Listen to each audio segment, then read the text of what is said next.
দ্বিতীয় সুবিধা ওই জন্যই কইছিলাম নিরামিষ যাবে না, যদি আলাদা একটু বসে যায় তো দিতে একটু সুবিধা। আবার যাবার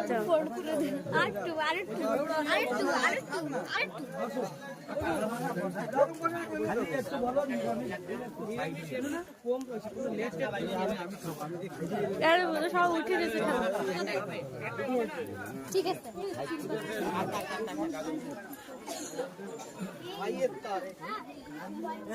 এইগুলো